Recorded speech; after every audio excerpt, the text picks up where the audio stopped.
Alrighty. Well, welcome everyone to this meeting of the Cluster API provider AWS, part of SIG Cluster Lifecycle. As usual, we abide by the CNCF Code of Conduct, so please be respectful to each other. If you'd like to talk, please use the raise hands feature in Zoom. I've shared the new meeting notes. So this is new meeting notes document for 2023 in the chat window. Please feel free to add your topics for discussion into that, but also add your attendance to the attendee list as well, please. We will get the calendar invite updated with the meeting notes document. There is an open PR to do that, or open request to the SIG Cluster Lifecycle leads at the moment to do that. So brilliant. So if we go to today's agenda, I think people have been adding themselves to the template as opposed to the actual entry. Oops. Yeah, no, easily done. What we should do actually is what other providers do is they grey that section out, which is a good point. We can do that. So yeah, I will start with, we only have one PSA today, and that is Sedef has moved herself to emeritus maintainer. So after a move, she basically feels like she can't continue on and give the time. So yeah, so she moves to emeritus, which is sad. So Sedef was with us for a very long time, did a lot of work, helped a lot of people out. So it's that was quite a sad day to see that coming through. But yeah, things changed. So yeah, sad days. I won't dwell on that. Anyway, so moving on to the action items. So from the last meeting, which was, I don't know when, before Christmas, must have been like second week of December or something like that. So I had an action item to schedule a knowledge transfer session on end-to-end tests for the start of 2023, which I did not do, so I will do that.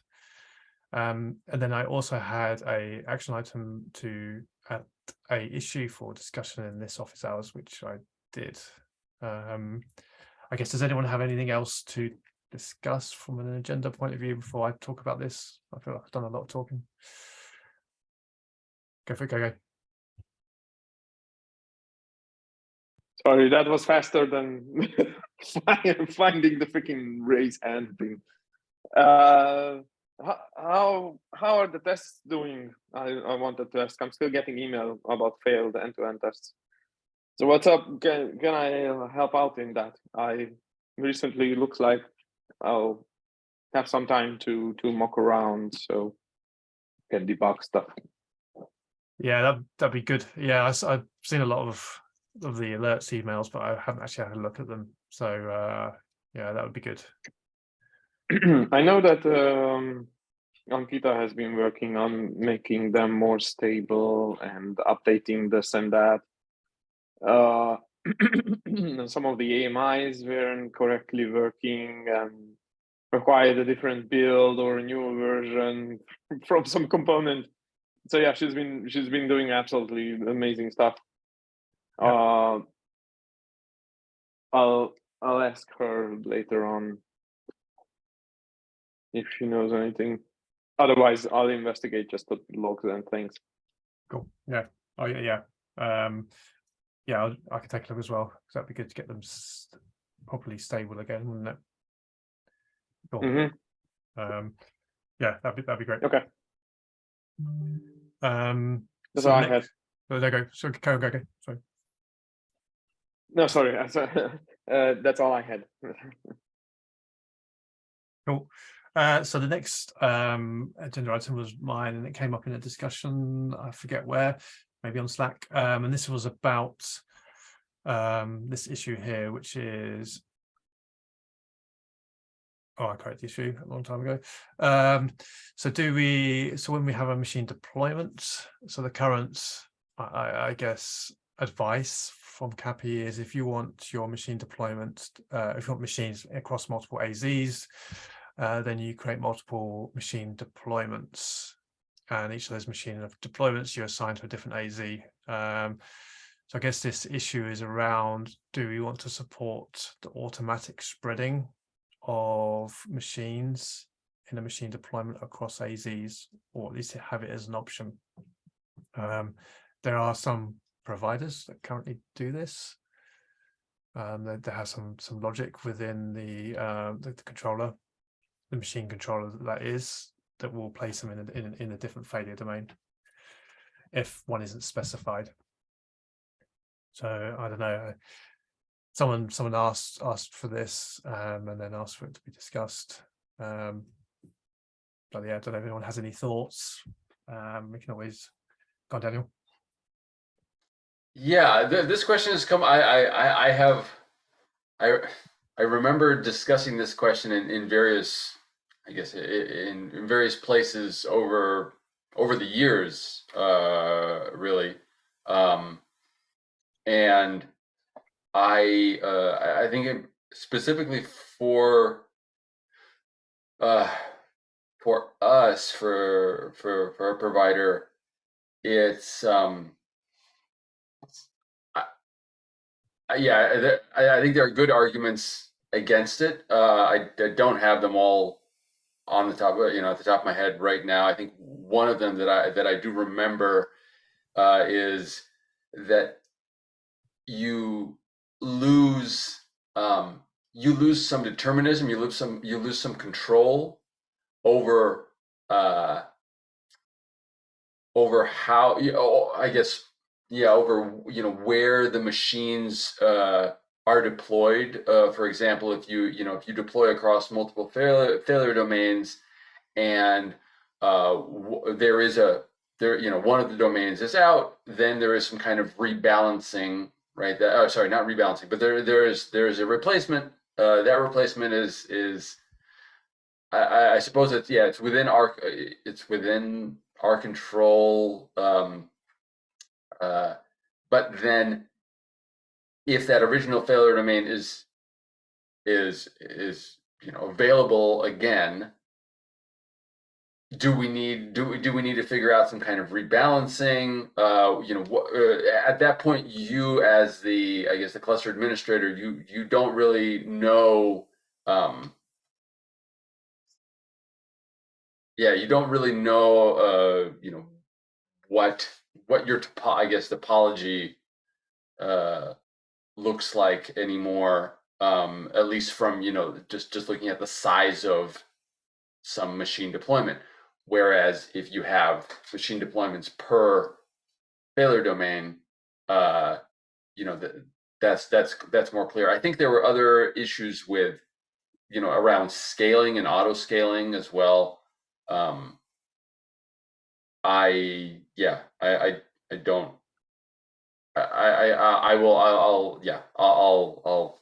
dig them up, add it to the issue. I think it's also, it would be good to, if it's not already there, it would be good to reference other infrastructure providers, what they're doing, what their experience maybe has been, right? I think the decision in core,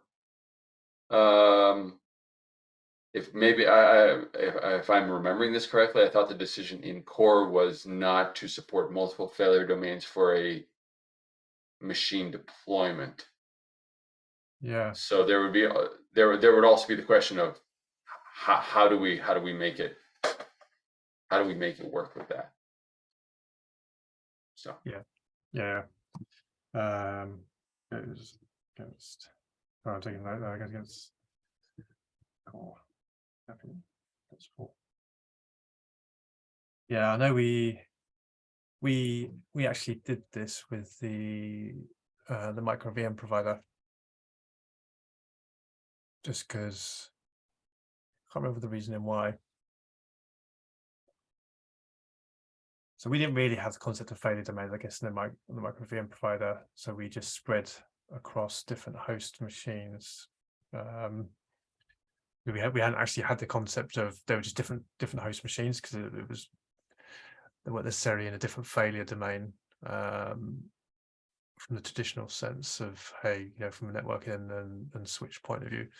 So yeah, it's interesting. It'd be good to I guess capture all those fors and against, and maybe persist those in a discussion somewhere, maybe, so that whenever it comes up again, say, hey, we can point them back to it and go, actually, this is why we didn't do it. And even maybe actually in ADR, we decided not to use this because of these reasons. Would be quite good.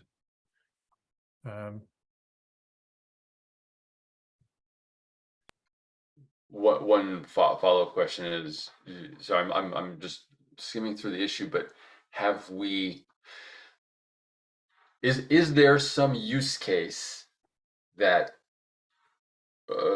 so if we don't have this support, is there some use case that is just impossible to address? I guess that I'm wondering why is this required as opposed to, let's say, a nice to have? It would be good to know, whether we want to do it or not. We can't do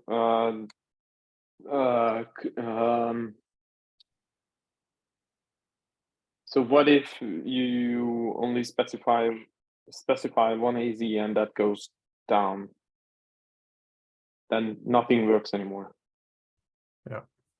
Yeah. Because we can't like cross deploy or whatever, or choose a different one or anything like that. It's all very static. Right. So then, I guess as a when you create the cluster, you would have to create multiple machine deployments. Yeah, but if you don't want that, then you have no choice. What do you mean by if you don't want that?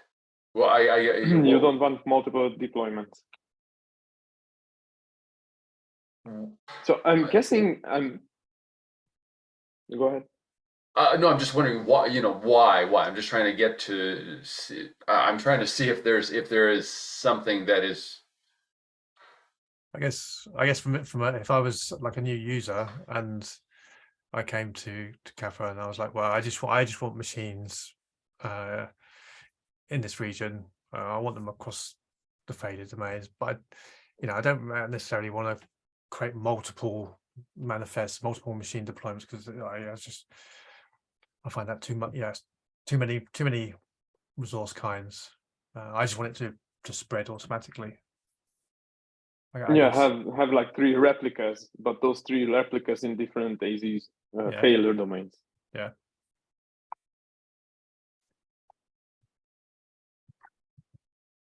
Yeah. I don't know.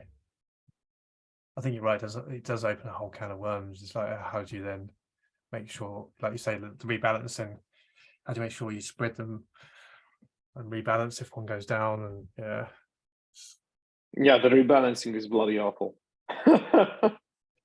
Yeah. I can't remember what.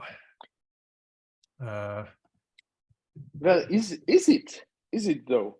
Like we already reconcile.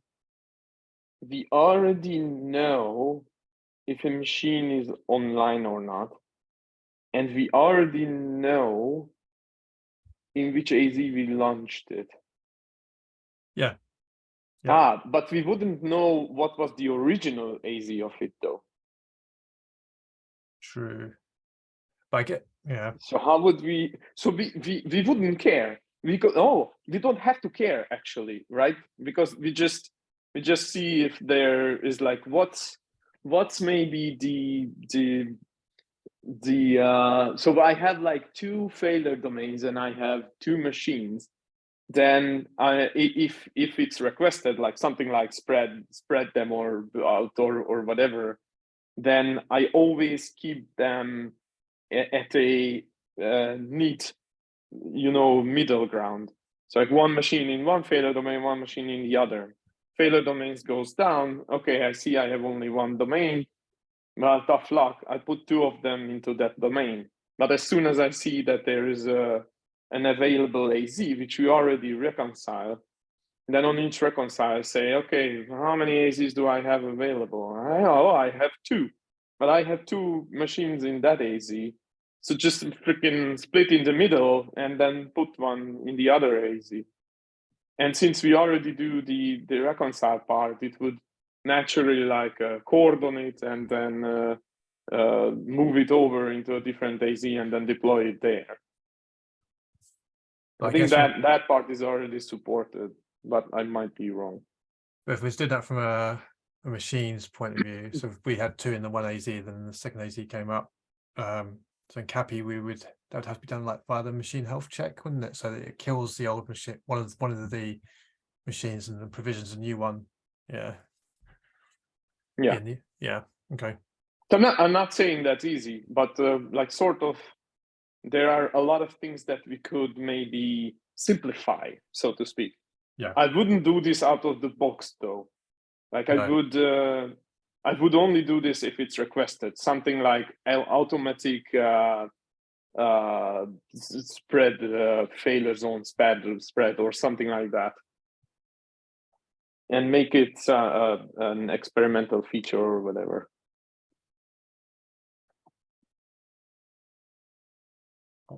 Opt-in feature. Yeah, yeah. Yeah. I guess on a if this is so, I how do I say this? I think it's really important to understand what is not possible without this feature. If it's simply a matter of I want fewer resources to, let's say, to manage or create, I think that there is given the complexity here, and given I think having to revisit a decision already made in Cluster API Core. I mean, I just think the bar for this is it needs to be pretty high. So I'm not saying this because we shouldn't or we should. Just if there is something that is just not possible, that would be a very important piece of information to have. Yeah, I agree. Yeah. So on that note, what would happen if you do specify 2 machine deployments and one of the AZs goes down for that machine deployment? You wouldn't reschedule it in a different AZ, right? Because that machine deployment is tied to that failure domain. True. So basically that machine deployment at that point would be dead. You don't have the machine count that you're looking for anymore. So in this case, that would be able to skip over to a different failure domain. But it wouldn't be able to do that in the current scenario because the machine deployment is tied to a failure domain.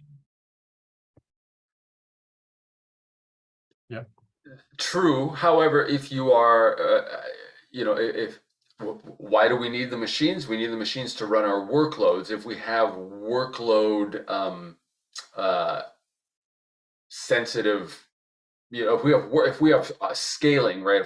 If we scale machines based on workload needs, then the workloads that were being scheduled, the pods that were being scheduled to the machines that are now unavailable will be pending, which will trigger presumably auto scaling, or we'll need to scale up the existing machine deployments. So I think if effectively you would be able to schedule your workloads again. It would just be it would be based on workload as opposed to machines that are unavailable. I don't know if that actually works. Like if you're, and it's a good, yeah, it's a good idea. But I don't, yeah.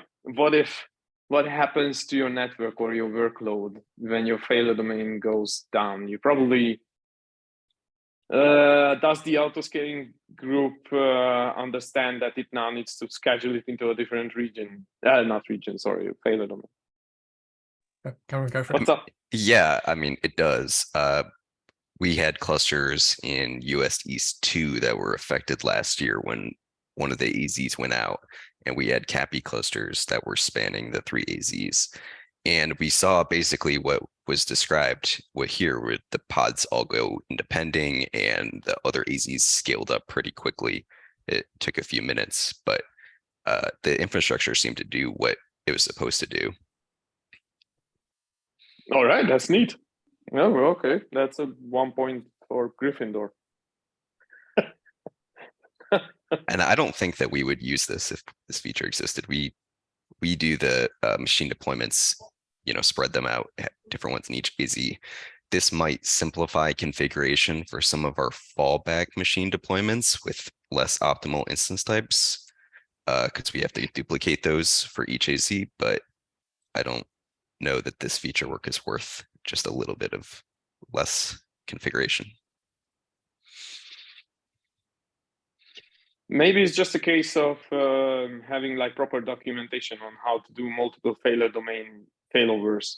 Yeah. With multiple machine deployments and then examples, and then saying, stating that what we just said here, saying that, okay, so if now your failure domain goes down, then the auto-scaling group would do its thing and rebalance the workflow, the workload, sorry. That's a good point, Cameron, thanks. Thank you, Cameron. If you have some time and you can add a note, about your experience and just your thoughts to that issue, that I would very much appreciate that, because yeah, there's nothing trumps, nothing beats, real user experience. Yeah, I have some notes from that incident. I'll dig them up and post this on this ticket. Amazing. Muchas gracias. Yeah, that was a good discussion. Indeed. Yeah, that's the end of the agenda, is it, items? So I guess does anyone else have anything else they'd like to talk about? Go once, twice, 3 times. I guess I'll pause the recording now, but if anyone wants to do look at any issues or anything like that informally, then we can do. We don't have to. We can have an easy one for the new year to start the new year, but yeah, let's pause the recording first. Cameron, your hand is still up. Did you? Oh, I just didn't click it off. Okay. Cool. Alrighty. I'm well, sorry, guys. I'm exhausted.